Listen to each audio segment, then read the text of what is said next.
Going the distance with local sports. This is the X Sports Network. Hey everyone, this is Landon Saunders. And this is Nate Patterson with Cloud9 Fiber. We're excited to finally be able to offer Lawrenceburg our blazing fast, reliable, and affordable fiber internet services. If you're looking for a more reliable and more affordable provider, we at Cloud9 Fiber have you covered. Plans start at $50 a month, and we can offer up to a gigabit to your home or business. We are excited to be able to offer your first month of service entirely free. We encourage you to sign up on cloud9fiber.com or by calling 931-201-9098 so we can help you make the switch today. For the best meal from south of the border, head to Cocina Real in Puente Grande for lunch and dinner. With a wide array of mouth-watering entrees, there's something for everyone on the menu. And you can't forget the cheese dip. They'll treat you like family, and you'll never leave hungry. Make Cocina Real Mexican Restaurant and Puente Grande Mexican Restaurant your choice for authentic cuisine, located in Lawrenceburg, Tennessee.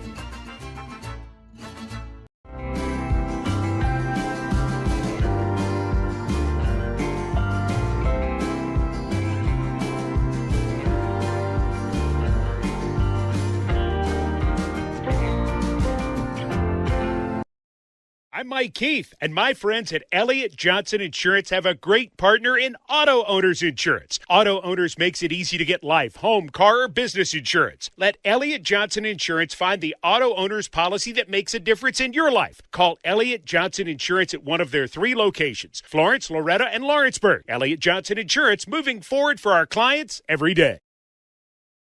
Welcome to Employee Resources Credit Union, where you're more than just a number, you're family. We provide financial solutions that rise above those of traditional banks. With roots stretching back to 1964, we've served 4 generations during constant industry changes. We're known for our low fees and incredible rates. Join us and experience the credit union difference. ERCU, not for profit, for service.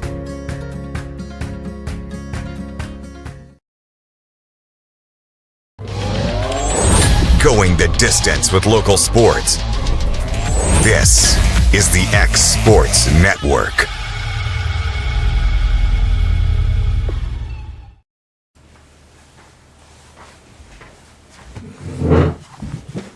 And welcome everybody into the Mark My Words College Sports Show here on the X Sports Network. I'm your host Michael Marks, and we will jump right into it, recapping some midweek college football. We had a couple of games last night on Tuesday. It is Maction season, as you all know. So we will jump into those 2 games real quick. Akron and Kent State were the first game last night. This one, very entertaining, and actually we got free football on this one. Kent State in overtime getting the win, 42-35 for the Golden Flashes. The big day definitely came for quarterback. DeShields had 317 passing yards and 5 touchdowns. It was just an all-around great game, up and down, back and forth. It was definitely a very exciting game on a very exciting night of sports. I will say Tuesday night, especially last night, was just all awesome. Just all awesome. We had great football. We had great basketball. We had new rankings that we'll go over in a little bit. So the Golden Flash is up to 4-6 now. You had Darilus Clark had that 89-yard touchdown catch. Deshaun Martin also a touchdown grab. Tariq Mulder, Cade Walford, and Ardell Banks, 5 different guys with a touchdown catch for the Golden Flashes. The Zips offense wasn't bad themselves. Ben Finley, 424 passing yards, 3 touchdowns and an interception. Jordan Grant gave you 96 on the ground. Marcel Williams, a name that you probably want to pay attention to. He's a freshman for wide receiver for Akron, 5'11", out of Hollywood, Florida. 14 catches, 206 yards, and 2 touchdowns last night. A leading receiver for the Zips. Wasn't able to get it done for the Zips, but man, Kent State, that offense is humming. Defenses definitely wanted to look away. 530 yards of offense for Akron, 370 for Kent State. A couple of turnovers, a fumble for Kent State, a pick and a fumble for Akron, and that pretty much that one turnover there was the difference in that one. Gave the Golden Flashes an extra possession, and that was all they needed. And one that I thought would actually be a much better game Ohio and Western Michigan kind of put up a stinker last night. 17-13, the Broncos get the win. 5-1 in MAC play are the Broncos. We'll go over MAC standings in a moment. But yeah, not much offense to show for here. Parker Navarro, only 70 passing yards. Brock Lowry, the quarterback for Western Michigan, only 126. Both quarterbacks did go over 90 yards on the ground, 105 and a touchdown for Navarro, 92 and a touchdown for Lowry. Each running back had a pretty good night. Bangura for Ohio, 97 yards on 16 carries and a touchdown. For Jalen Buckley for Western Michigan, 14 carries, 82 yards and a touchdown. So this was definitely a game that was one on the ground. It was one in the trenches. 71 of the 126 passing yards for Western Michigan were on one play to Talik Williams, a 71-yard grab. But looking at that, man, this was a running game, and I'm not going to say either team was more dominant than the next. Both teams getting about 5 yards a carry on the ground.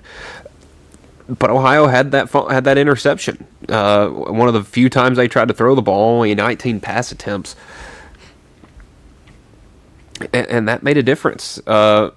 Just look. I mean, and that was the first possession of the game. Western Michigan was able to get a field goal off of it, but neither offense was able to put together many long drives. I mean, and if they did, they didn't capitalize. I mean, you had Western Michigan, a 13-play drive that took 7.5 minutes, missed a field goal. 7 plays, 31 yards for Western Michigan. Literally their next drive, 4.5 minutes. Turnover on downs. Western Michigan had it for most of, it was Ohio that had the ball for 10 minutes. Western Michigan had one drive in the third quarter. Ohio got the ball back, put on a 17-play, 83-yard drive that took 10 minutes and took the lead. And then it took Western Michigan 72 seconds to get back down the field and take the lead back. And after that, there was just nothing that Ohio could do. Punt, turnover on downs, end of game. Had their opportunities, but that one was just a slugfest that whoever broke a bigger play was probably going to win that one. We'll look at the rest of the games going on throughout the midweek. It's more action. We got 3 games tonight. Buffalo at Central Michigan. Both teams 5-4. This one at 6 p.m. on the CBS Sports Network. The Chippewas favored by 2.5 and over-under set at 43.5.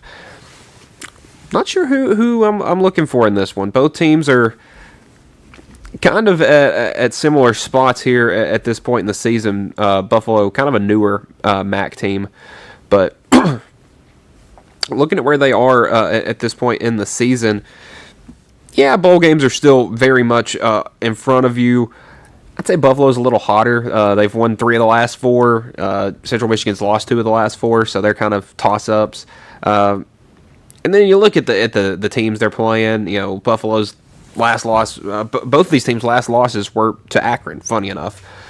So, if I had to guess a winner in this one, I would probably have to go with Buffalo. Their defense has looked more consistent, haven't given up more than 30 in a game all month. 3 in their last game, 16 before that. Their defense has been looking very consistent. I'm going to go with Buffalo in that one. Northern Illinois and UMass. This is going to be a great one. These teams have a combined 2 wins. Northern Illinois 2-7, UMass 0-9. The Huskies favored by 11.5 on the road up there in Amherst. I don't see UMass getting their first win tonight. It's been a rough season for the Minutemen, and you could say that most seasons. I mean, you could just go back in history and look at all the single-digit win seasons. I mean, just looking at what's happened to them this year. Temple beat them 42-10. Bryant, a FCS school, 27-26. Iowa, 47-7. Missouri, 42-6. Western Michigan, 21-3.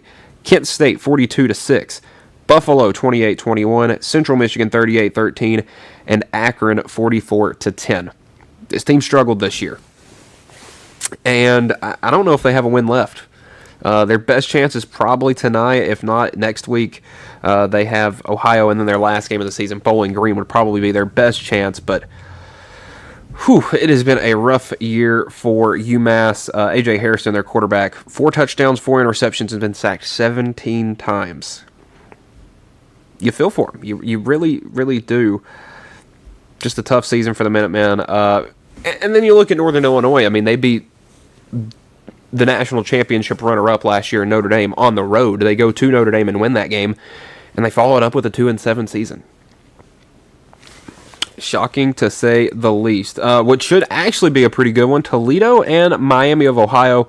Both those teams also at 5-4. That one at 6 p.m. on ESPN2. The Rockets favored by 4.5. But looking at both of these teams, Toledo was kind of that early season hot team to pick out of the MAC. They had a really good year, a really good team the year before. Brought a lot of those guys back. I actually picked them to beat Kentucky in week 1. Didn't do so. But they've looked pretty good since then. I mean, they have some question. Like, they have a good win over Western Kentucky, a good win over Akron, but then they lose to Western Michigan. They lose to Bowling Green. Not a very good game against Washington State a couple of weeks ago. But I'd have to say the Rockets are in a much better spot. I mean, Tucker Gleason over 2,000 yards already on the season, 15 touchdowns, 5 interceptions. Chip Tranium has actually done a really good job running the ball, 5.5 yards a carry, 8 touchdowns on the ground. I like the Rockets' offense a ton. They can put up some points in a hurry. Now, on nights that they're slow, it's really bad. But on nights when they can get it going, which I am predicting could be tonight, it could be a good night for Rockets fans. But the Redhawks, on the other hand, have an interesting start to the season as well, because they started 0-3. They lose to Wisconsin, and they lose to Rutgers, and they lose to UNLV. Now, UNLV is a formidable team, and they were 4-0 after that game. Then you beat Lindenwood. All right, nice win. You beat Northern Illinois. You beat Akron. You beat Eastern Michigan. You beat Western Michigan. Now, you fall last Tuesday to Ohio, and, man, if you won that game, what a stretch you went on. You're 6-3 at that point, or at that point through the season. But you're 5-4, and one game's not going to change a whole lot in the MAC. When it comes to Miami of Ohio, it has definitely been their defense that's winning some games. There have been some games where they struggled to score. Daquan Finn, their quarterback, 1,400 passing yards, 9 touchdowns, 6 interceptions. But they got 4 guys over 150 rushing yards, and those guys combined for 11 touchdowns already throughout the season. So this team's going to keep it on the ground. I think that could play into Toledo's favor. I'm going to pick the Rockets in that one. As for the rest of the games for the midweek, well, we're going to do our prediction show tomorrow, so that's the only games to talk about. I mean, we can preview Troy at Old Dominion. I'll probably talk about that one a little bit tomorrow as well. Both teams 6-3. Both teams have definitely taken some interesting trips to get to where they are. Because Old Dominion was one of the playoff, was one of the Group of 5 playoff contenders pretty early in the season. They played Indiana really well, and then you look up and, well, they're 4-1. Get beat by Marshall. And then get dominated by James Madison. Get back on track against Old Dominion, or against App State, get a win over UL Monroe. So, where are they at now? I feel like they hit their stride a little too early in the season. Now, don't get me wrong, Colton Joseph has had an awesome year. Kid's got almost 3,000 total yards, 28 touchdowns, 9 interceptions.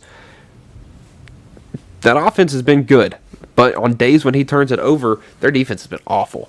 And if Troy has any semblance of offense, this will be the game to get it going. Looking at the Trojans, they've struggled at points this year. Only 1,400 passing yards from their quarterback, but they've also had some injury problems. Tay Meadows has had a great season on the ground, about 5 yards a carry for him. Just because of the lack of firepower on offense from Troy, I'm going to pick Old Dominion in that one. They're favored by 11.5. We will jump over now into some of the stories in college football because, man, this week is no shortage of them, to say the least. We'll start down in Baton Rouge, where things are getting a little hairy down there, to say the least, with Brian Kelly. Did they fire him? Did they not? So pretty much, we all know LSU fired Brian Kelly, or allegedly. We'll get into that. So LSU's obviously staying in the news with this. They've fired Brian Kelly, and they don't want to pay him because they owe him somewhere in the $53 to $54 million range, and LSU doesn't want to pay him, because that's the second largest buyout in college football history. They fired their athletic director, have a new team in there.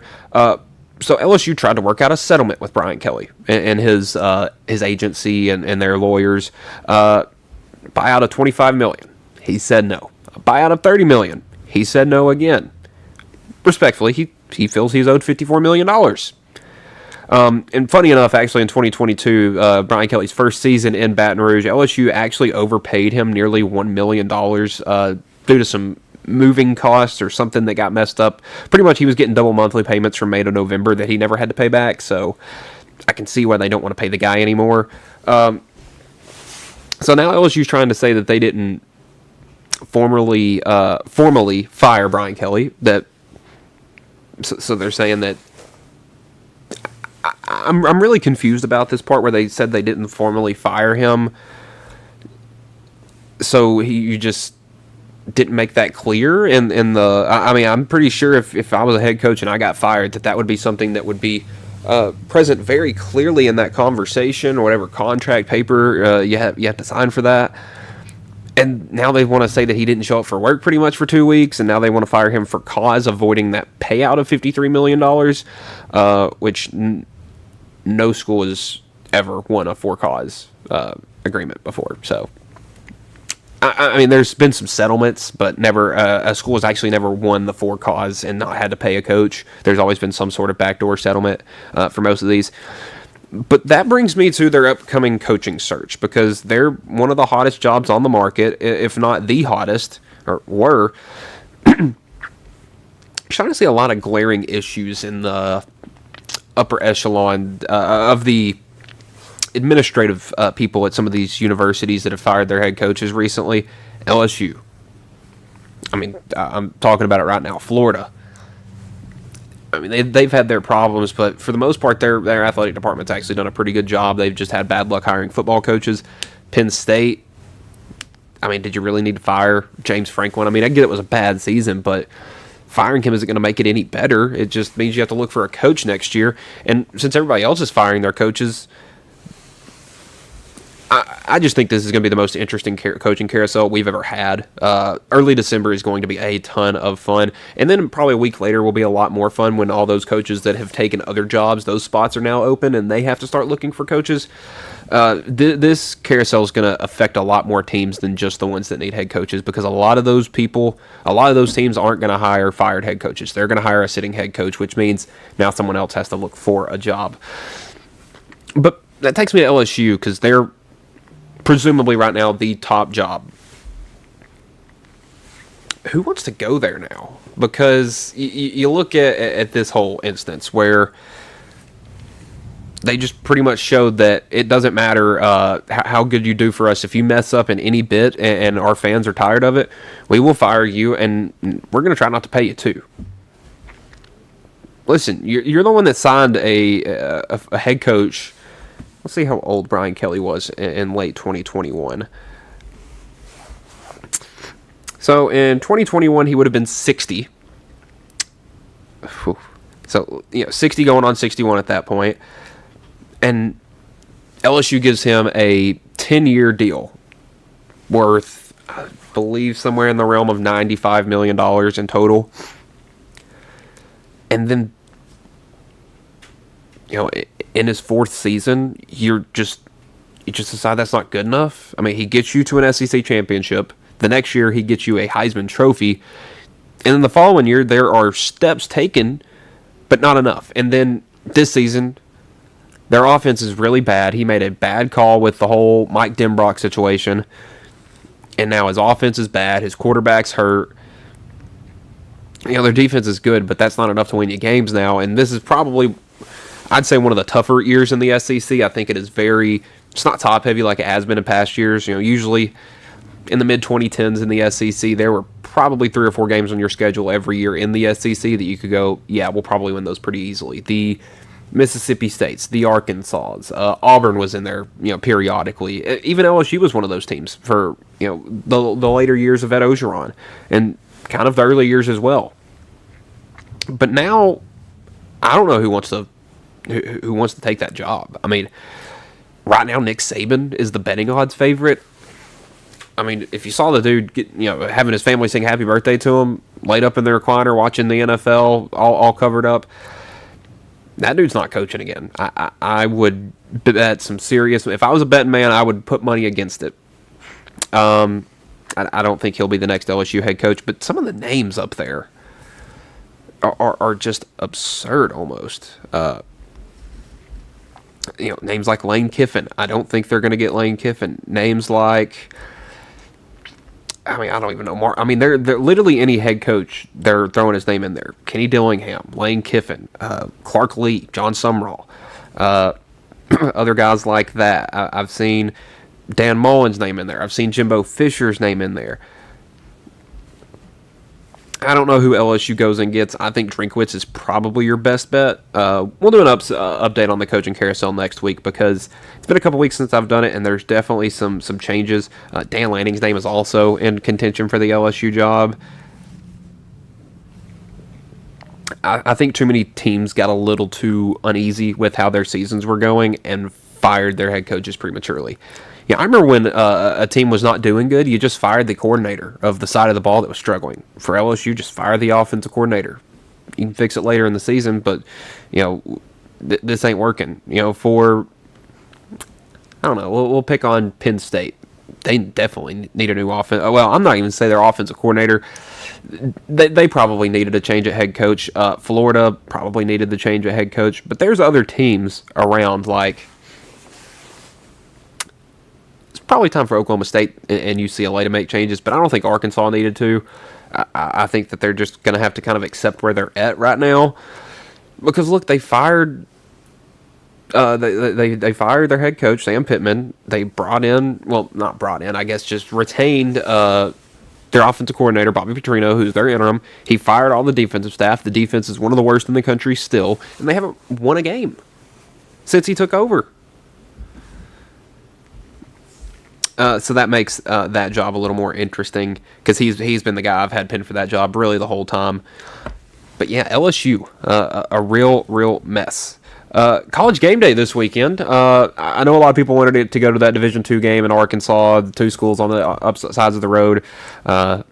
Unfortunately, they decided against that, but I think they've picked a pretty good game. They're going to Pitt. They're this weekend. They got a big game against Notre Dame, and actually the last time that College game day was at Pitt on a Saturday was in 2005 when Pitt played Notre Dame in a big game. They actually came on in Thursday of 2022, and they had that rejuvenation of the backyard brawl rivalry. But this has the chance to be the biggest game at Pitt since probably Johnny Majors was the head coach, maybe a little bit before that. Or maybe in between his two tenures, back in the 70s and 80s. Because listen, Pitt in my lifetime, well, Narduzzi's been the coach for most of that. But you even look before that, and they've had a lot of down years. So they haven't had a lot of opportunities to have big games up there. Obviously, you have guys like I can't think of his name right now. Man, why can I not think of his name? John Sutherland, the guy that coached there in the 20s and 30s. He's their winningest head coach because they just have not been able to, I don't want to say retain, but most of their head coaches that win there, like, we can go to Johnny Majors. He coached there in the 70s. Leaves, goes to Tennessee. Jackie Sherrill was probably your best coach of all time, and he leaves and goes to A&M and Mississippi State. And then after that, you have Mike Gottfried, who was a great head coach. Well, after he leaves, Pitt, he retires in 1989. And you bring some guys in between them. Paul Hackett was coach for a little while. Ended up being at USC for a little bit after that. But since then, they're really only, I don't want to say only good head coach, but their most confident head coach has been Pat Narduzzi. And in a press conference this week, this guy has been no stranger to controversial comments in his press conference, was asked about this game against number 9 Notre Dame and asked if it was a must-win. And he said absolutely not. It's not an ACC game, said Narduzzi. I'll gladly get beat 103 or 110 to 10. With that take, he's banking on winning his last 2 ACC games and getting a trip to the ACC championship game. But you look at the 2 games in his way, and it's, well, the 2 best teams in the ACC based on the college football playoff rankings. Those being number 15 Miami, that one at home, and then on the road at number 16 Georgia Tech. I'll go into what I think about those rankings in a little bit. But Miami's got their work cut out for them. Or not, Pitt has their work cut out for them. They win this weekend, and then they win those next 2 games. They might not need to win the ACC championship game because they'll be in at that point. I don't think they need to win it. I think at 10-2, well, 10-3 with that loss, they should be in. I mean, look at what they've done the last 3 weeks. They'll have, at that point, wins over Notre Dame, Georgia Tech, and Miami, all who are either in or just on the outside looking in on the playoffs. We'll stay in the ACC with the strangest story to come out of this weekend. Brian Mandel, a Louisville fan from Texas, has been indicted and accused of threatening Louisville head coach Jeff Brom, his wife and kids, his brother, offensive coordinator Brian Brom, and quarterback Miller Moss. This comes following the Cardinals' loss Saturday night to Cal in overtime, 29-26. Mandel will be facing 6 counts of terroristic threatening and 1 count of attempted theft by extortion of over $10,000. There's not a whole lot of information out about this other than that right there. I don't know what the guy looks like, what led him to this. There's no motives listed on any story I've read yesterday.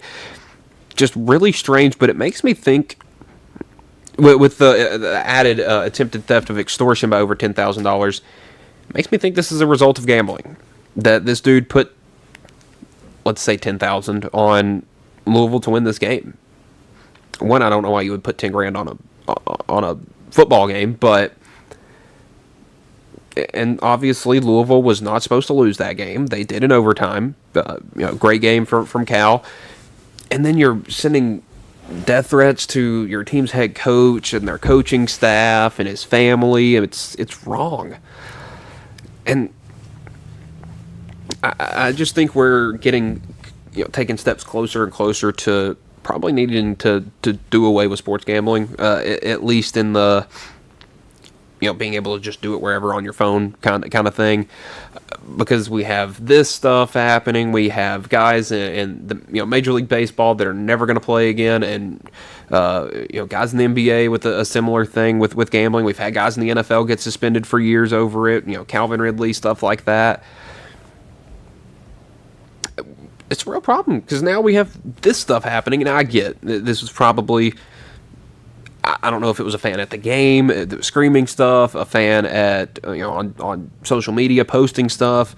I don't think any of this was necessarily to the degree that this is getting made out to be, but I also think that this is a result of a failed bet, and I don't know. I just feel like we're at a point where we probably need to get away from it because it's causing things like this. It's putting people, even the professional athletes, at the next level. It's putting their careers in jeopardy because, hey, I can make a little extra, a couple $100,000. Everybody's getting caught now. So I mean, we had the things with Oklahoma's quarterback over the summer. Now college athletes were. Well, for a little bit, they were going to be allowed to bet on professional sporting events that weren't in. Or I don't exactly remember what the direct quote was, but they were going to be allowed to bet on professional sports. And then all the stuff with mainly with the NBA, it was around the time that all the NBA stuff came out. So the NCAA put a little bit of a halt on it. I'm not sure. If there's been much changes made in that. I know that they delayed the ruling, so I'm not sure if there's been any update made since then. This is from October 28th. Delaying a rule change that will allow athletes and athletic department staff members to bet on professional sports. Moving it from November 1st to November 22nd, so about a week and a half. I don't know what we'll see then, if it'll get shut down before then, but it's a problem. On to some much lighter news. It was Tuesday last night, so we got new playoff rankings.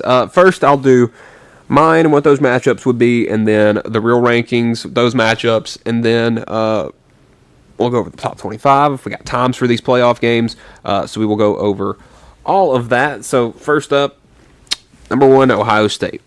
I had Indiana there last week, and then I'm not going to say I lost respect for them over that Penn State game, but I definitely treat them a little differently because of it. And listen, I get it. Ohio State played Penn State at home. Indiana played Penn State on the road. So obviously the one played in Happy Valley in front of 110,000 screaming fans. It's going to be a little more difficult. But Indiana really struggled in that game, and they put themselves in terrible situations throughout the game, and one almost cost them. They were lucky that Omar Cooper made probably the most outstanding catch I've ever seen.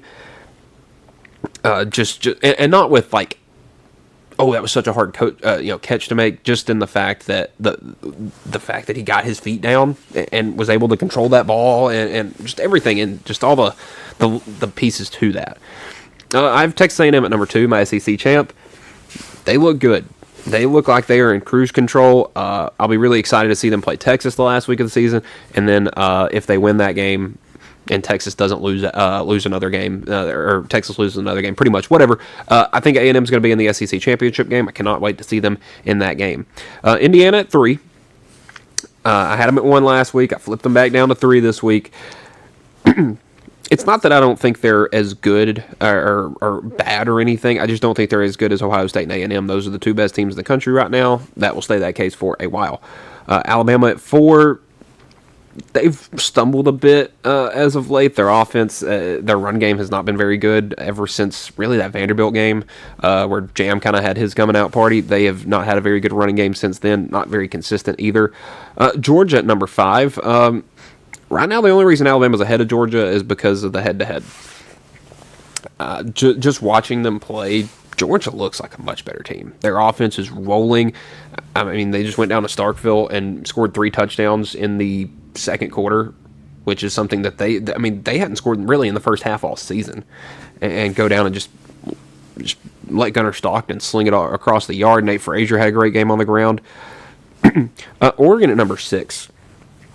I moved them up simply because that win at Iowa was impressive. It was a game tailor-made for Iowa to win. It was cold. It was rainy. It was not good weather. It was in Kinnick Stadium. Oregon had to travel all the way across the country pretty much, and they won. That earned some respect. I moved them up a little bit. Ole Miss, by virtue, they played the Citadel. They're going to move down. But I still think they're a very good team. Texas Tech, I had them at 8, is the Big 12 champ. They impressed me with their game against BYU, but I also think that kind of, for me, more or less, it discredited how actually good BYU was, because Texas Tech has slipped up many times this season, and they handled that game easily. I mean, after the first quarter, there was no doubt who was going to win that game just by watching. I mean, you could watch one offensive drive from Texas Tech and one offensive drive from BYU, and that would tell you exactly who's winning that game. Georgia Tech at 9, the ACC champ. I feel like they are being extremely disrespected by the College Football Playoff Committee. This team lost 1 game on the road to a very good offensive team, and they've been buried because of it. They are the lowest ranked 1-loss Power 5 team. I'll rant about that in a second. Notre Dame at 10. They keep winning. They're going to keep moving up. Smart to put their tough games at the beginning of the season, so now that they start stacking wins, now 7 in a row, they're going to start looking much better. Could have a chance to take a step up this weekend with a big win at Pitt. Texas at number 11. Again, I think that win over Vanderbilt really launched them up. Kind of switched their spot, so to speak. And then my highest ranked Group of 5 team, I still think it's North Texas. The playoff committee disagreed with me, but I mean, I get they lost to that team that they do have as the highest ranked Group of 5 team. But I also think that both of those teams have changed a little bit since then, because I think North Texas's offense is maybe not the best in the country, but pretty dang close. They'll play UAB this Saturday. This team is second in the country in points per game at 44.5. They are 6th in total yards per game, 6th in passing yards, 45th in rushing yards, and 4th in turnover differential with a plus 11 turnover differential. So they're going up and down the field, both running and passing. They're not turning the ball over. They're scoring points. They're 8-1. That only loss being to South Florida, who, given, kind of destroyed them. It was a 27-point win at North Texas. I think you got to give them a chance because at this point we've given South Florida many chances because that's who the playoff committee has in there. This is a team that lost by 37 to Miami, a team that is ranked just one spot above them. Is 37 points really the difference between the last at-large bid and our best group of 5? Because, I mean, that is an actual comparison right there. Those two teams played. and look at Miami. I mean, I don't think they should be in the playoff right now. Memphis, I mean, if you're kicking them out, they beat South Florida. I think that win over UTSA helped them. But they'll have a game against Navy this weekend to try to prove that. Navy's still very much alive in that American Conference Championship race. Yeah, they have 2 losses, but only one of them in conference play, and that was to North Texas. If Navy beats UCF on Saturday, we need to have some serious respect paid out to North Texas. My first 4 teams out, I have Vandy, Oklahoma, James Madison, and Utah. JMU is probably my next favorite group of 5 team because, I mean, they played Louisville pretty good. You know, at least their Power 5 opponent that they did play was a very good one, and they hung with them for most of that game. Matchups, you got North Texas at Georgia. Obviously, that would be a bloodbath. I don't really know why we're getting. I'm not going to get too big of a tiz about who's the number 12 team because it's going to be a group of 5 team that's going to have to go to Athens, barring a shocking loss with Alabama or something. Either way, but they're going to have to go to either Athens, Tuscaloosa, Eugene, or maybe even Oxford. And they're going to get stomped, probably. I mean, lucky that Boise got that bye last week and got to say they were one of the top 8 teams in the country, but that team's going to get destroyed, probably. Texas at Georgia, 11 versus at 6. I think that's a great matchup. I think you got 2 offenses that can get up and down the field. I think you had 2 defenses that had higher expectations coming into the year. But that one's going to be that one would be a great one. One that I would actually be really, really interested in. Number 10, Notre Dame at number 7, Ole Miss. You have Marcus Freeman on one hand, the most humble head coach in the country, and then Lane Kiffin, one of the loudest head coaches in the country. I think that week of media would be great. And then you're going to have a great matchup on the field because, I mean, these are 2 of the better offenses in the country. They have defenses that have question marks but have stood up in big moments. And then Georgia Tech at Texas Tech. This would be a smash-mouth football game. May the best man win, and then you got to go play Ohio State. Good luck. But right now, I do think that at least 3 of those 4 games will be really fun. Now, the real playoff rankings. Number 1, Ohio State. Number 2, Indiana. It seems that the playoff committee has kind of put Ohio State and Indiana on a pedestal where they cannot be touched. That's fair, I guess. I don't think that they've watched Texas A&M play more than 1 game this year. They probably watched the LSU game, and that's probably it. Maybe that Notre Dame game. I think you need to give Texas A&M some credit, man. Metrics, numbers, stats, they tell you this is one of the best teams in the country. But because they're not Alabama or Georgia, or you could even go to another conference, a Clemson, a Miami, a Florida State. If any of those teams were undefeated at this point, they would be no doubt number 1 or number 2. But because Texas A&M always goes 8-4, they've been disrespected and disregarded, and now nobody thinks they're any good. They think that they're good because they've played an easy schedule. We can go to that schedule and look at it and talk about how easy it really is. Don't have a hard one this Saturday, but nonetheless. Okay, UTSA. That's a really good team, really good head coach.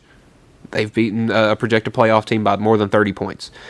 Utah State, an offense that has been pretty good this year, but, I mean, Utah State, we're not going to talk about them like they're, a crazy good team or anything. I mean, for the Mountain West, they've had a struggle season 5-4.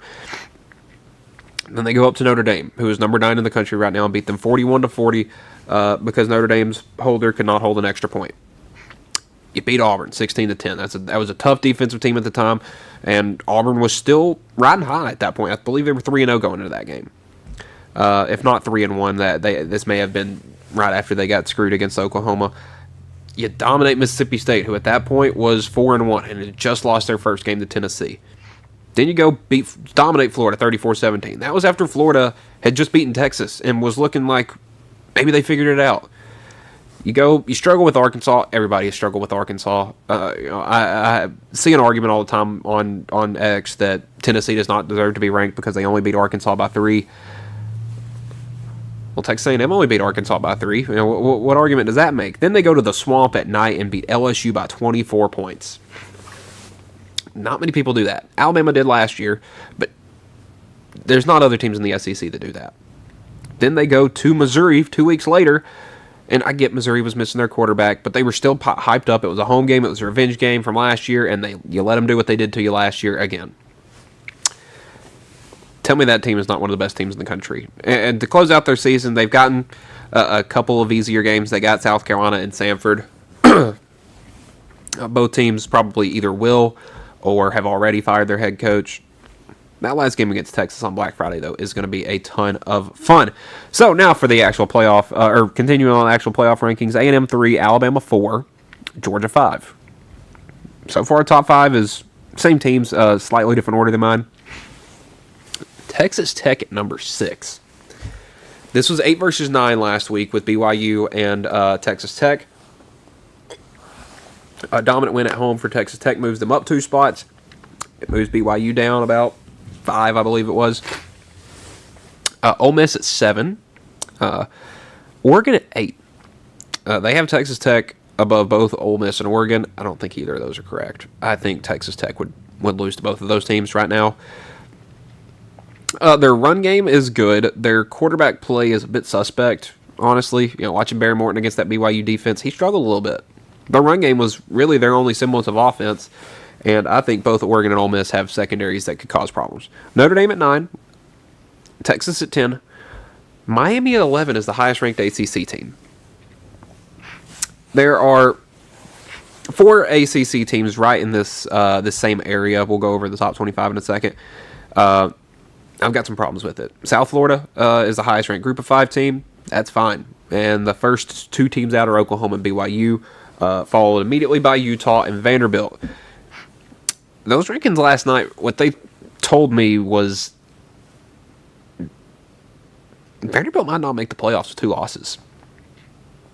Because it seems like they've drawn a line at Utah, in between BYU and Utah, that this is kind of the last cut. If you can make it into these 2, you have a chance. If not, you're probably stuck, because they're not going to rank Utah over BYU unless, obviously, Utah wins this week, BYU loses.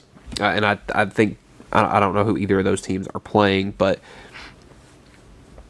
the head-to-head obviously favors BYU. Let's see. BYU is home against TCU. Utah on the road at Baylor. I don't think either of those teams will have much of a problem. But they're not going to rank Utah over BYU, and why would Vanderbilt jump them? They would probably... My guess is that Vanderbilt's going to have to beat Tennessee by double digits if they want to make the playoff. And they're probably going to need Texas A&M to really handle Texas. If Texas beats A&M, that's going to cause some problems for some of those other teams in the SEC. Because at that point, if Texas wins out, they're playing Alabama in the SEC championship game. Yeah, think about that. So the matchups would be South Florida at Georgia. Still think that would be a bloodbath. Miami at Texas Tech. I don't know if Miami is physical enough to face that Texas Tech team. But I also think that they would think that they're getting an easy draw with Texas Tech because it's not a traditional power. I think Texas Tech would probably run them over. I really do. I think that would be a 28-17 kind of game. I think Carson Beck would throw 2 picks, something like that. Texas at Ole Miss. I don't like conference matchups happening in the first round of the playoff. I'd swap them in Notre Dame maybe, or I don't know, them and Oregon. I think Oregon, Ole Miss, and Notre Dame, Texas would be fun matchups to get a rematch of that game where Joe Tessitore profoundly proclaimed that Texas is back, folks, and then they lost the next week to like Kansas or something, or BYU. It was, and it's not the BYU that you see today. It was a dark time for BYU and especially for Texas. We'll go over the full top 25 real quick. Not a whole lot of crazy changes, obviously. I mean, it wasn't too many crazy upsets in college football last week. I mean, we had some, but none that were too damaging. Cincinnati at 25, USF, South Florida at 24, Tennessee at 23, Pitt at 22, Iowa at 21, Louisville at 20, Virginia 19, Michigan 18, USC 17, Georgia Tech 16, Miami 15, Vanderbilt 14, Utah 13, BYU 12, Oklahoma 11, Texas 10, Notre Dame 9, Oregon 8, Ole Miss 7, Texas Tech 6, and then the top 5, Ohio State, Georgia, Alabama, Texas A&M, Indiana, those teams. I have a problem at 15 and 16. Right now they have Miami ranked as the best in the ACC rankings-wise. Why? You have a Georgia Tech team that is sitting there with one loss on the season. And I'll go make sure I'm pulling up correct stats when I'm saying this. But they have one loss on the season. It was the same week that, it was actually the same week that Miami suffered their last loss. Both of those being on the road against unranked teams. I'm just a little confused. Because right now, Georgia Tech is first in the ACC. They have an 8-1 record, a 5-1 conference record. They're undefeated at home and one loss on the road in a game where they struggled a little bit on offense, 48-36. I just feel like they're getting really disrespected. Now, obviously, they were off last week, so they weren't going to take a massive jump. But what did Miami do to really prove themselves last week? They beat up on Syracuse. Okay, everyone did that. You look at them post-Clemson, everybody has beat up on Syracuse. Duke 38-3, SMU 31-18, Pitt 30-13, Georgia Tech 41-16, North Carolina 27-10, and then Miami 38-10. Okay, so you beat them by 3 more points than Georgia Tech did, but this is a Miami. I am just. This is the one that really kind of grinded my gears, just because Miami lost 2 games to unranked teams. Games that they were favored by double digits easily. I don't know if what the line closed at on that Georgia Tech NC State game. I think it closed at Georgia Tech like -3.5. I mean, it was a real toss-up. There were some real upset concerns there.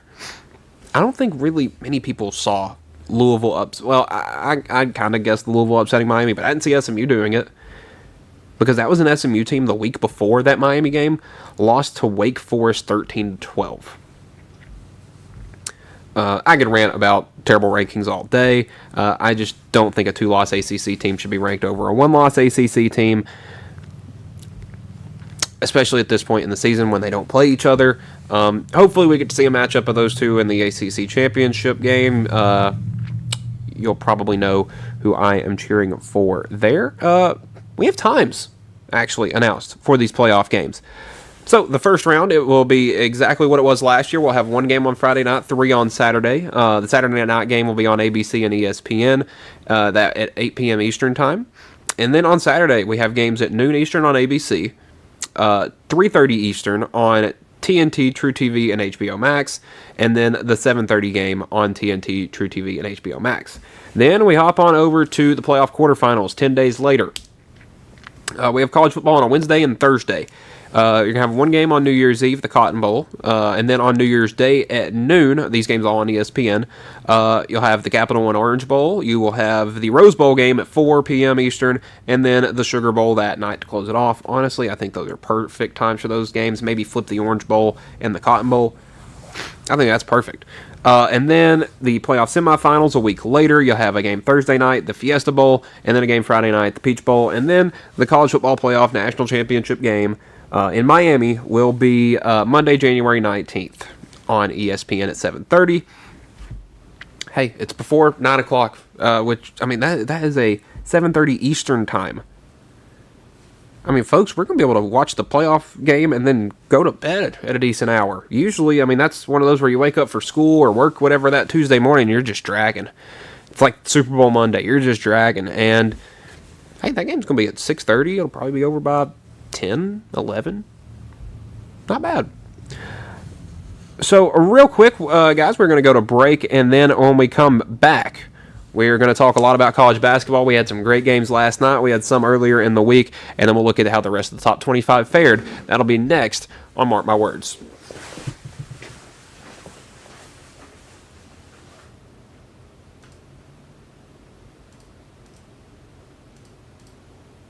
Comprehensive care with a compassionate touch. That will always be the guarantee at Encompass Healthcare in Etheridge, Tennessee. Whether you're looking for primary or urgent care, x-ray services, or weight loss treatments, the team at Encompass is equipped to serve your needs today. The doors are open Monday through Thursday from 8 to 5 and from 8 to noon on Fridays. Make an appointment with providers Kendra Brown, Tori Cox, or Ellie Brown today. That's Encompass Healthcare, located on Highway 43 North in Etheridge, next door to Chapman Tire. For decades, First Class Charter has provided high-quality motor coach transportation services to the Tennessee Valley. With numerous safety and cleanliness accreditations, First Class Charter is ready to make your group trip a reality. Contact us today by visiting firstclasscharter.net. First Class Charter, the official motor coach company of the North Alabama Lions.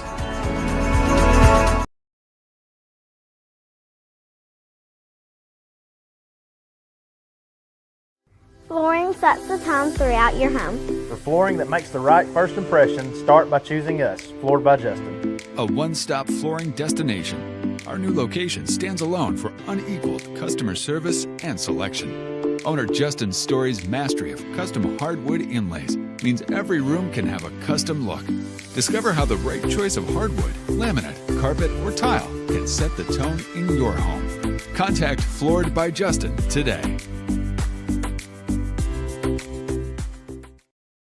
The Summit of Lawrenceburg is the premier senior and assisted living community in the region. The Summit makes it home for you or your loved one with diverse suites that welcome and encourage community, plus gathering spaces, neighborhoods, daily activities, and a wonderful staff that supports you every day. Hi, I'm Tara Blue. I'm the new director of the Summit, and we would like to invite you and your family to come and tour our facility. We would love to see you here.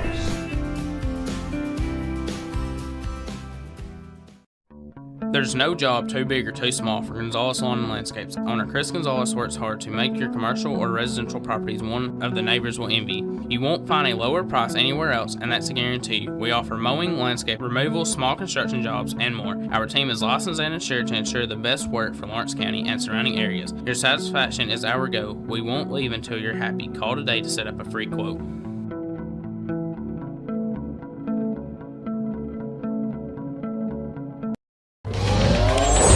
Going the distance with local sports. This is the X Sports Network.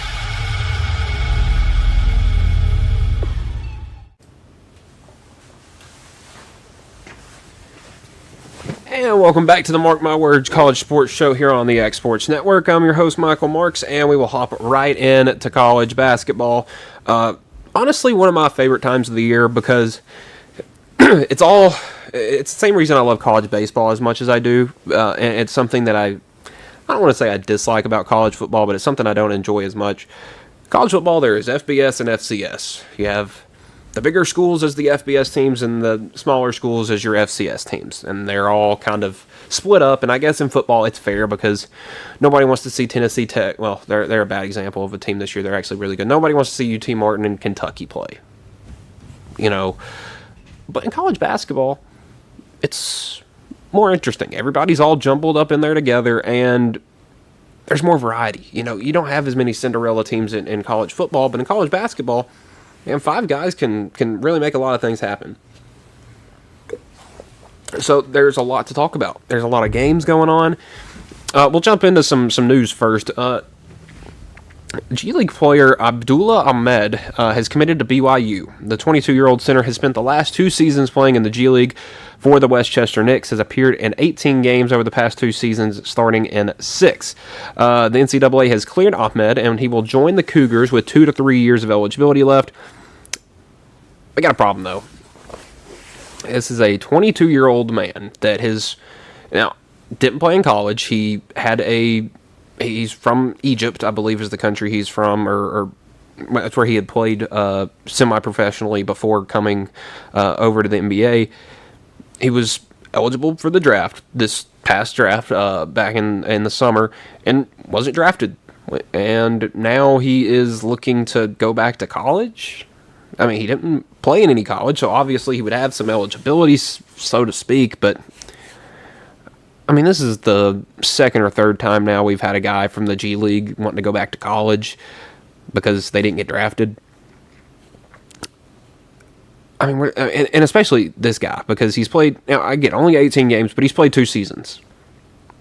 2 separate seasons. This was last season and the season before that. He hasn't played yet this season because he wants to sit and come back to college. I just feel like it never benefits anybody because at this point we don't know who can play in college and who can't. For some guys like Diego Pavia, we don't actually know how old he is. I mean, he says the other day that he's 22 or 23 now and not 24. That, what Google has listed as his birthday is not actually what his birthday is. I don't know. That one a little confusing. But I just don't think we can have guys that, it didn't work for me getting drafted this time, I'll go back to college and try again.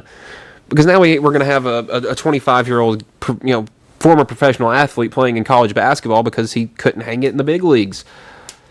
And that's not me hating on this guy in particular. It's just that, listen, there are 30 NBA teams, and there's not as many, but I don't know the exact number. I believe I don't know if every team has one, but there are 31 teams in the G League. So there are one partnered directly with each NBA team, and then there's a team in Mexico City that is not affiliated with a specific NBA team. So there are 61 pro basketball teams in the United States in the NBA. So each of those has a starting 5. So that is, 365 people. Each of them probably have about 10 guys on the bench. That's another, 700 guys? Pretty much, long story short, if you're not one of the top... I want to actually get this number right.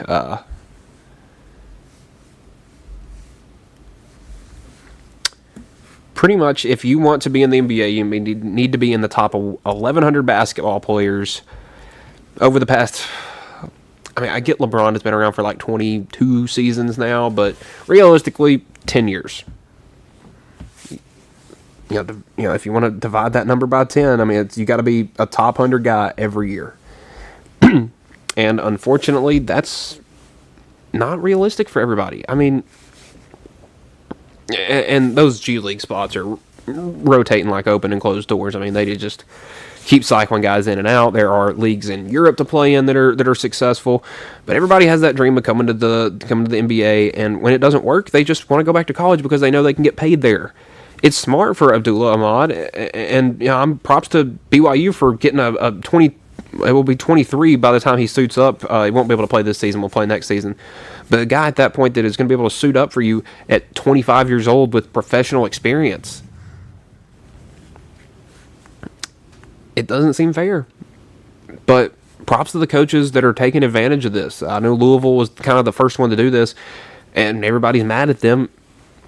I'm not mad at Louisville or BYU for this. I am mad at the NCAA for allowing this to continue to happen.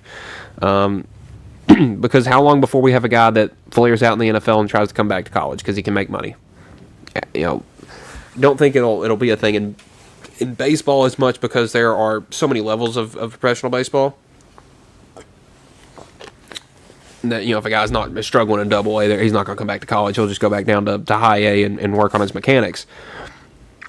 But we need to see something done about this in college basketball before we have a real problem with guys in the G League just coming back to college, because then it's going to be just semi-professional basketball. You're going to have guys in their mid-20s that sort of flamed out early in their NBA careers coming back and playing college basketball, and that's not the sport I like.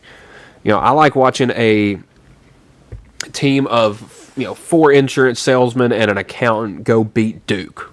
I like watching those teams like the even the McNeese State team from last year that won their first tournament game with Will Wade. That was extremely fun. I don't want to watch a team full of semi-pros just walk through everybody because they're all 24, 25 and are pretty much playing an NBA season. I just don't think it's very good for the sport, and I think it puts a lot of people in a bad spot. But hey, let's talk about the games, because right now none of those guys are playing. So we'll just talk about what we have going on. Game from Monday night ended up being pretty ugly score-wise.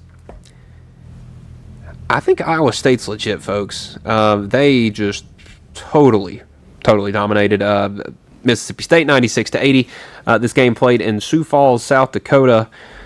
Cyclones are legit, man. Taman Lipsey, 25 points. Buchanan gave you 13. Jefferson with 18. Momcilovic did not play very well. Nelson with 11 off the bench. Iowa State played incredibly well.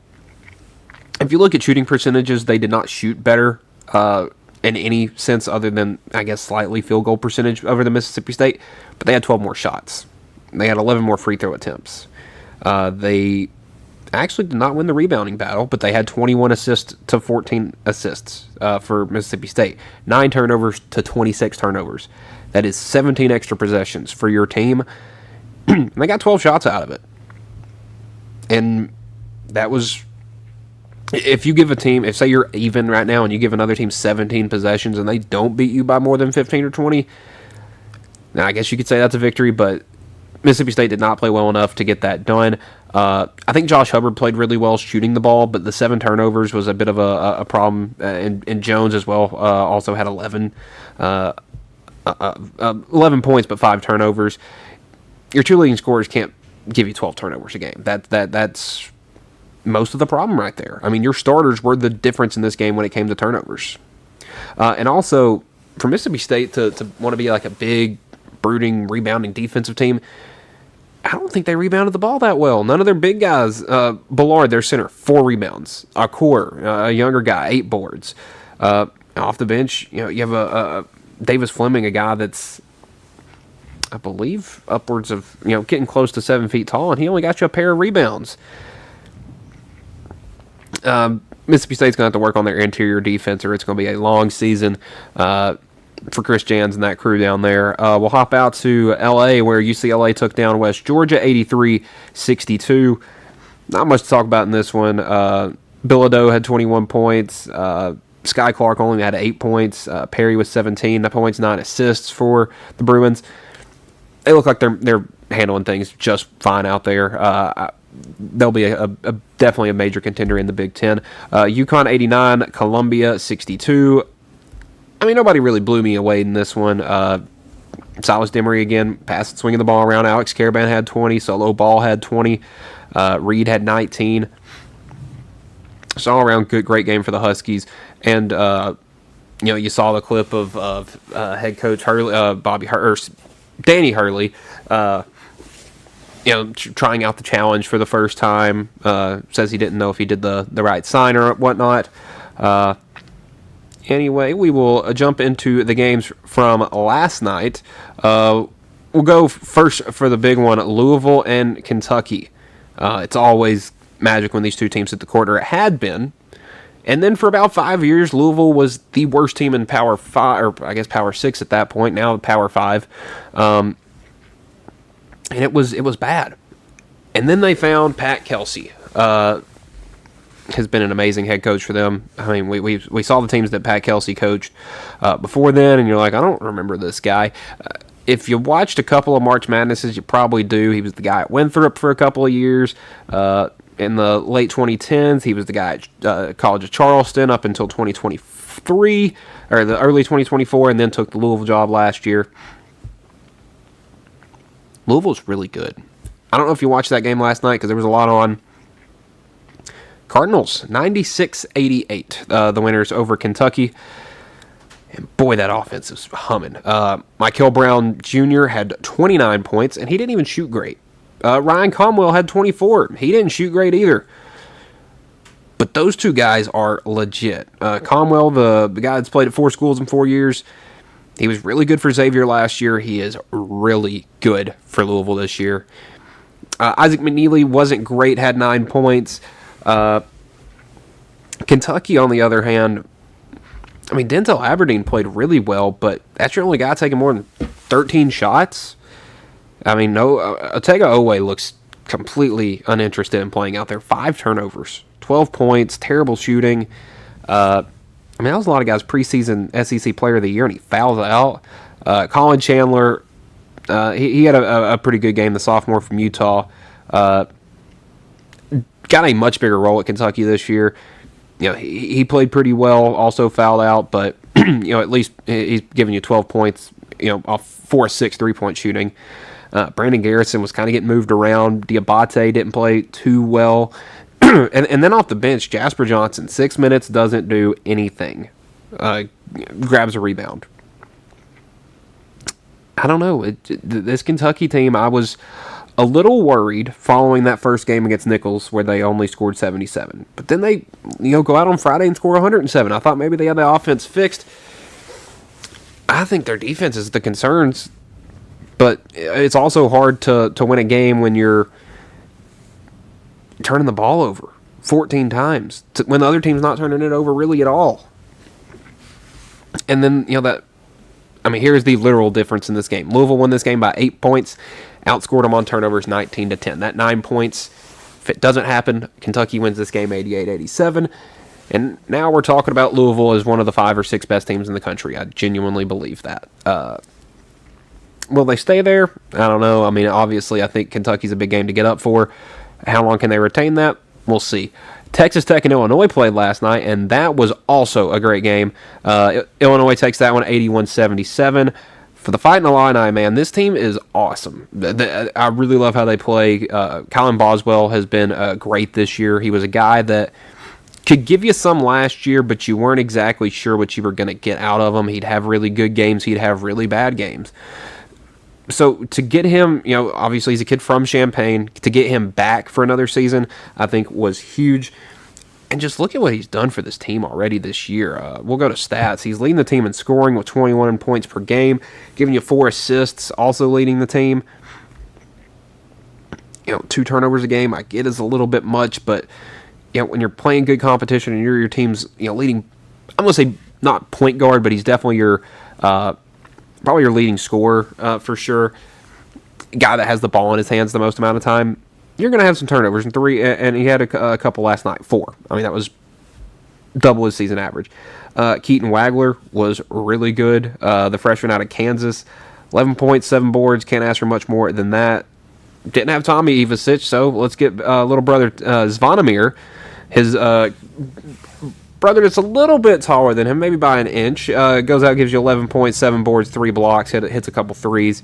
That was a great game from him. David Merkovich, the freshman from Montenegro, goes out, gives you 11 points. He's great. Ben Hummerkaus hit a shot off the bench, but your biggest scorer was Andrei Stojakovic.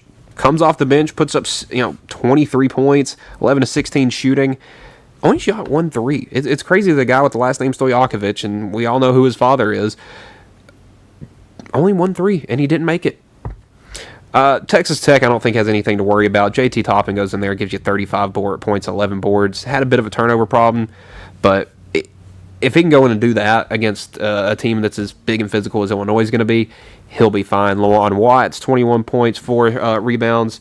Christian Anderson, 8 points, 11 assists, 3 turnovers. If he can hit a couple more shots, that's really all that Texas Tech needed. Didn't get a great game from Donovan Atwell. also, transfer from UNC Greensboro. But he's for the most part he's done great this season. He's a 14-point per game scorer. But I really like Illinois, and they got a game next Wednesday that between Alabama and them. That's going to have a Final Four feel to it, I can just tell you, because those two teams are both outstanding right now.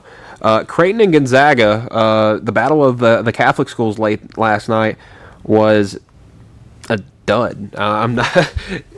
It was a 6-point Bulldog lead at halftime, and then Creighton just fell apart. I don't know if I've seen a team collapse to the extent that Creighton did last night, but if they somehow still have a number by their name on Monday, I'm going to have some serious questions. I don't know who they play this weekend, but it's probably not anybody that they could beat by enough to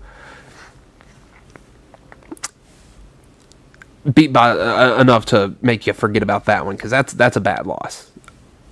And Gonzaga may be on their way back up. A 90-63 win can do that to you. And I try to find some good to talk about for Creighton. Nick Graves, 12 points. Blake Harper, 12 points. Nothing really else much worth talking about. Graham Ike goes out and gives you 20 points, 10 boards. Braden Huff gives you 14. Adam Miller, 11. Mario St. Supre, 13 off the bench. It's really a collection of wealth for Gonzaga. They don't have one guy that can go out and give you 40, but they have probably 7 or 8 guys that can go out and give you 12. And I would take one guy giving you. I'd take 8 guys giving you 12 over one guy giving you 40. Because if maths, that's a lot more points. Blue Jays have struggled a bit to start the season. Now, you wouldn't judge that from them being 1-1, but only a 16-point win over South Dakota. I mean, they're back in action Friday against University of Maryland Eastern Shore, who is traditionally one of the worst teams in college basketball, so they'll be able to try to get back on track there. But definitely going to be watching them in that Players Era Festival out in LA, or out in Vegas the week of Thanksgiving, because that will be very telling of where really where that team's at this point in the season.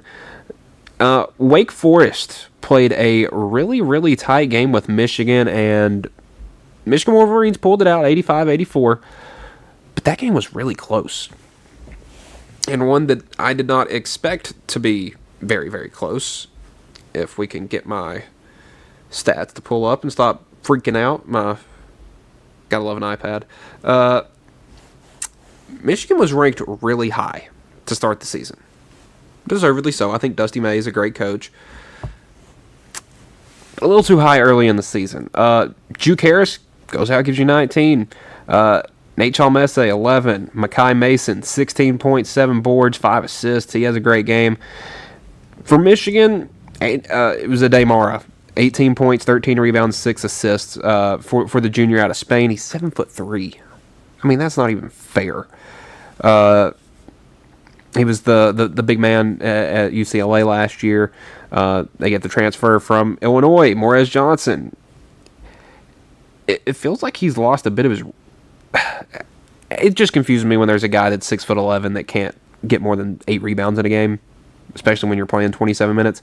Yaxel Lindeborg, the transfer from UAB, he was a beast last year for the Blazers. 17 points, 8 rebounds. Actually, 12 rebounds. That was 8 defensive rebounds. That's 12 rebounds a game. Gives you 9 points, 5 boards. I mean, that was a lot of not good for 1 for 7 from 3. Elliot Cadeau got dunked on and had 5 turnovers. Also 17 points, 7 assists. Watch out for Wake Forest this season. And this could just be an early season flash, but a team that can hold up like that and take Michigan to the brink twice, because this game did go to overtime, have earned my respect for sure. Another really close one between a unranked team going on the road to face a ranked team. This one a rivalry, though. The Gators and the Seminoles met on the hardwood last night in Gainesville, and Florida gets it done 78-76. Had some big games for some guys, and funny enough, it was actually Robert McCray the fifth senior out of Columbia, South Carolina, transferred from Jacksonville last year. Was awesome for Florida State last night. Gives you 29. Kobe McGee, 14. Chauncey Wiggins, 11. But Florida, man, just had too much from their big guys. Alex Condon has been a bit of a worry for me this year. Has not played very well at all. You know, at this point, you want him to be one of the bigger, most dominant big men in the country, and he's giving you 16 and 8. And then you got Thomas Houck, who's averaging 20 points a game, goes out and gives you 13 boards last night. Ruben Chinyelu, another big guy that, you know, he's ripping down 16 rebounds last night. Boogie Fland has his best game in a Florida uniform to this point, going for 18 points. And then Xavier Lee struggled shooting, but had a great night passing the ball, 6 assists, only 9 points. And only 8 points off the bench for this Gators team, so they're going to need to find some depth because they don't have it like they did last year. We will stay in college basketball. We will go to the state of Ohio for this one. Not necessarily a major big-time matchup, but Dayton and Cincinnati are two teams that will, you'll probably hear a lot about closer to tournament time, because they're good basketball schools. It's just how it is. Cincinnati was able to get the win last night in that Twyman-Stokes Classic, 74-62. Who to look out for Cincinnati? Day Thomas goes for 20. Baba Miller, 8 points, 10 rebounds. Kirk Risa, remember him? He was at Arizona. I believe he was at West Virginia for a year, and then Kentucky. Let me make sure I got that right. Arizona for 3 years, West Virginia, Kentucky, now Cincinnati. He has been in college basketball since I was in high school. He gives you 9 points. Bearcats could be pretty good. Dayton, though, Shane Montgomery, 13. Javon Bennett with 12. Amel Latang with 14 and 8. I think this Dayton team could be pretty good when it comes to the Atlantic 10 in conference time. Probably going to struggle to compete with the big dogs. I do remember that Dayton team that had Obi Toppin and Pete Kansas and all that stuff. That was, oh boy, I feel like we missed out a lot that COVID year. That tournament that got taken away from us. Memphis Memphis and Ole Miss had a great game last night. Ole Miss wins that one 83-77. I think that's a game though that says a little bit more about what Memphis has than what Ole Miss has. Because you have two great head coaches in this game. You have Chris Beard, the head man in Oxford. You have Penny Hardaway, the head honcho over in Memphis. And both have had interesting past couple of years. Obviously, all the controversy that surrounded Chris Beard and his departure from Texas.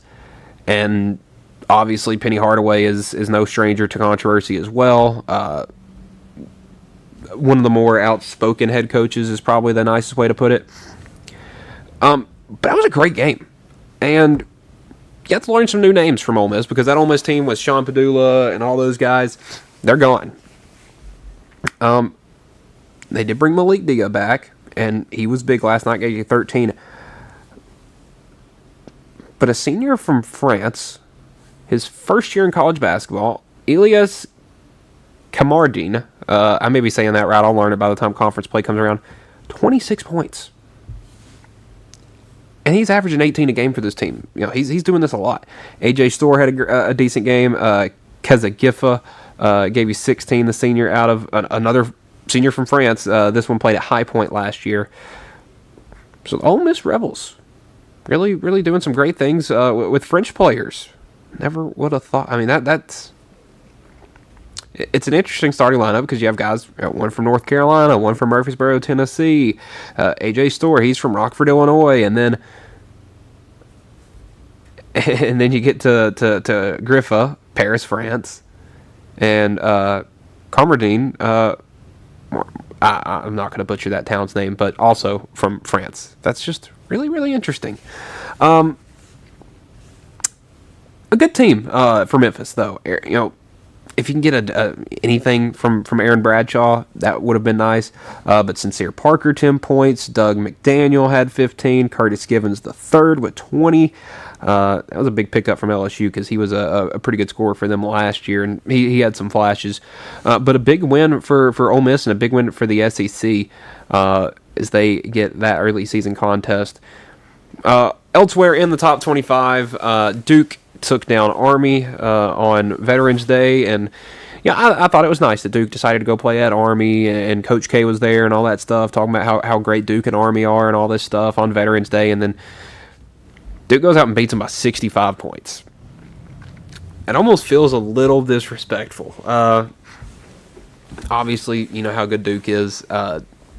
Stats for that one aren't 100% really worth looking at. Boozer had a good game, obviously. But nobody for Duke really played long enough to make it seem like they were gloating or anything like that. It was just going to be a tough game. And Army had their work cut out for them. It was 49-30 at halftime, so it wasn't terrible. And then Duke has a 65-point second half. Kind of split the difference, I guess you could say, in this one. Boozer gives you 15 and 9, and Ngongba 16 and 9, Dame Sarr 19 points, Isaiah Evans 17 points, Caden Boozer had 10, Darren Harris had 15 off the bench. Great win for the Blue Devils. We've already looked at those games. North Carolina 89-74 over the Radford Highlanders.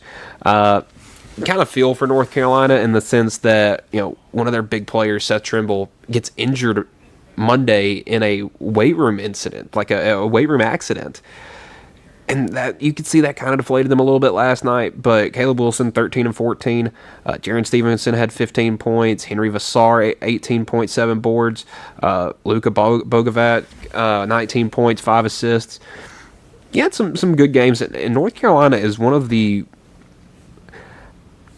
more talented young teams, and because they do have some really good young players. Caleb Wilson, obviously already mentioned him, Luka Bogovac from Montenegro, and even you could even go Kyan Evans a little bit, and I say young in the sense of playing big-time basketball. He was at Colorado State last year. But you have some older guys that have been around the block. Jaron Stevenson, you remember him in Alabama, was about 5 points a game there. Henry Vassar was the big man at Arizona last year that helped lead them to I believe it was a Sweet 16 appearance. North Carolina team's got some talent. Arkansas faced in-state foe Central Arkansas and beat them at 93-56. That Arkansas team is really good. I talk about how bad they looked on Saturday, which they did. They still looked really bad on Saturday. Darius Acuff looked much better, 21 points. Malik Thomas, another freshman, looked really good, 17 points. Carter Knox goes out and gives you 19 and 10. DJ Wagner struggled a little bit in this one. Billy Richmond came off the bench in this one, didn't look as well. Obviously, no Trevon Brazile. Let's see what's obviously. I'm going to guess most people saw the video of him with the towel, leaving the Michigan State game this weekend. So he missed that Central Arkansas game. Maybe we'll miss another one. I'm not sure exactly what Arkansas' schedule is coming up. They do have some big games in a couple of weeks. I'm not sure what their weekend or early or later this week look like exactly, if their schedule will load for me. I got Samford on Friday, and then Winthrop on Tuesday, and then the next Friday, Jackson State. So they could probably just rest him until then if you wanted to punish him. Because they do have Duke in that Thanksgiving Classic on Thanksgiving Day, obviously. I'm still really excited for that one. It doesn't matter what both those teams do going up to that game. I'm still excited for it. Kansas over Texas A&M, Corpus Christi, 77-46. The Darren Peterson for Kansas, as he had some hamstring tightness that morning. Obviously, Bill Self was going to be precautionary with them. It was East Texas A&M. It's not going to be like playing, well, for them, it's not like playing at North Carolina. But the score, 77-46, without even diving into the box score, tells you that this team is struggling on offense without their best player. Yeah, that's right, but against the team of that caliber, that's when you figure stuff out. Who's going to be the guy for me? Who can step up and, make the big play? Who can step up and I'm not going to say carry the offense, but who can make it move just a little bit better? They didn't find that last night at all. Now, do you want to go out and show everything against East Texas A&M? No, but I also think Bill Self would have liked to see a little more out of his guys in that one. Auburn over Wofford at 93-62. The Terriers have had a rough go of it. We know all the stuff with their coach getting fired and kids spending. It was something about misuse of funds or something like that, and kids were accidentally spending a dining meal plan or something stupid like that. Glad they got everything figured out, hopefully. Auburn's offense is rolling, man. Keyshawn Hall goes for 20 and 10 again. Elijah Freeman, first good game at Auburn, needed it, 21 points. And that one, Todd Pettiford is still struggling. He's averaging 11 points a game. And this was somebody that everybody was talking about as a potential, I'm not going to say lottery pick, but a highly ranked pick in the draft. He probably still will be. But put up a little better stats, it feels like he should be. Kevin Overton, transfer from Texas Tech, has a good game off the bench. Flip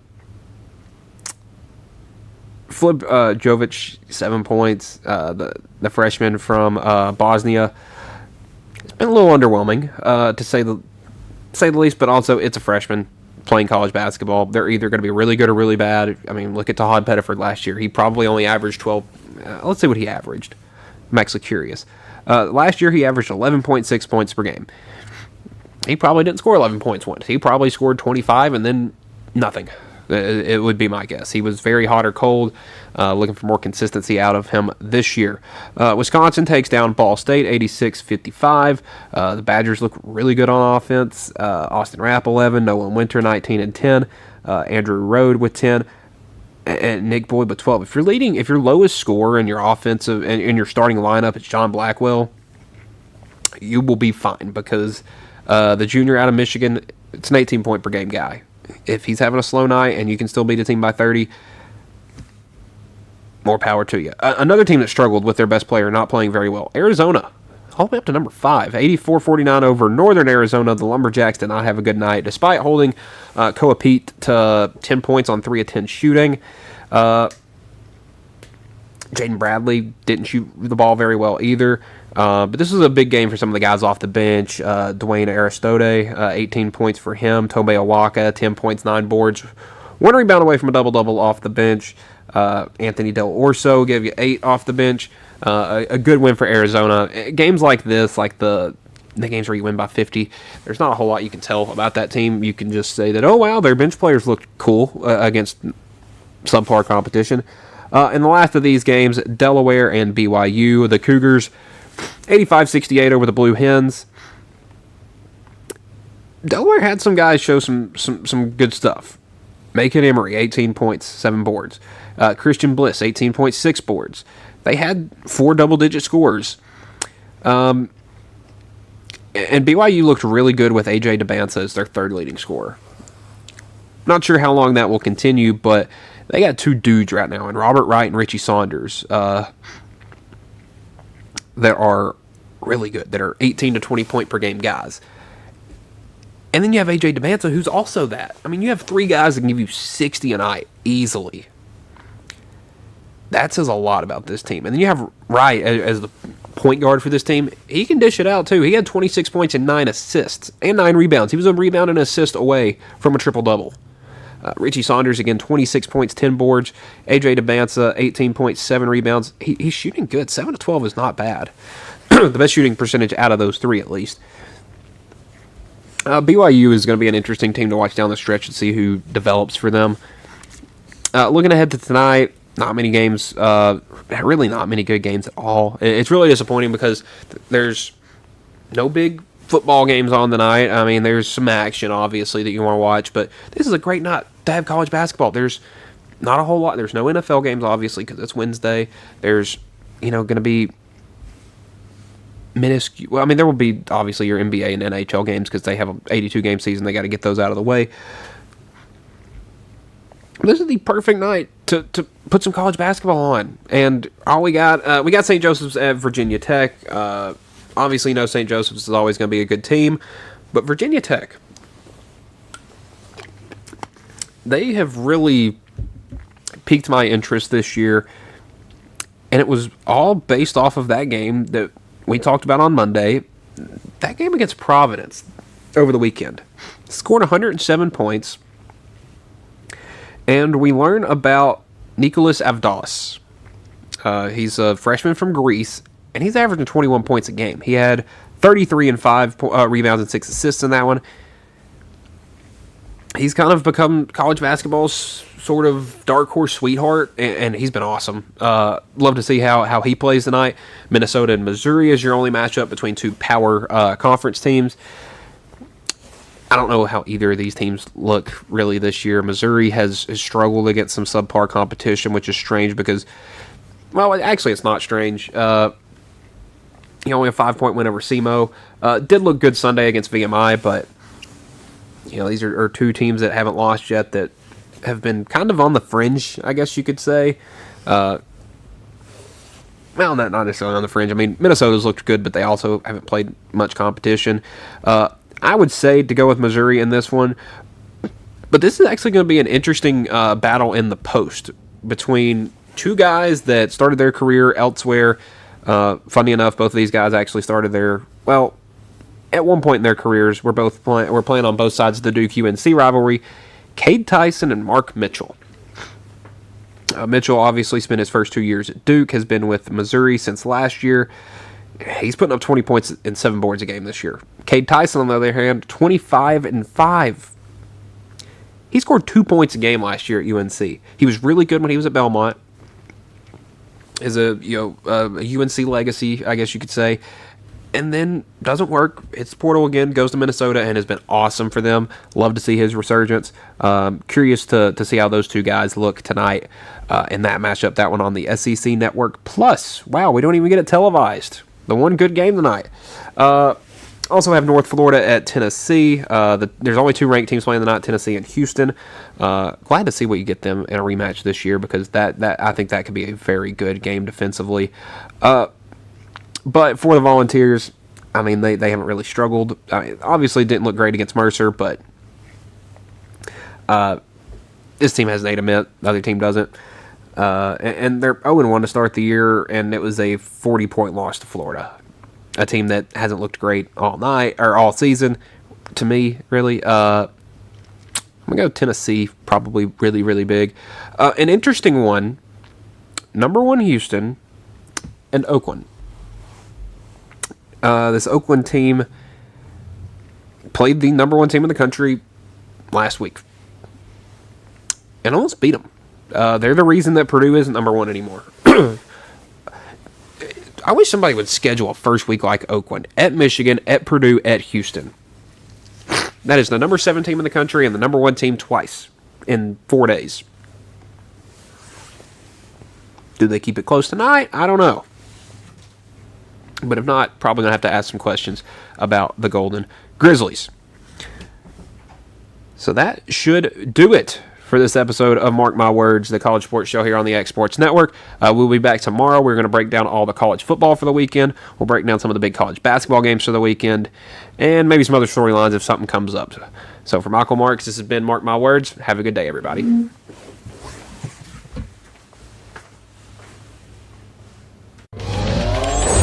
Going the distance with local sports. This is the X Sports Network.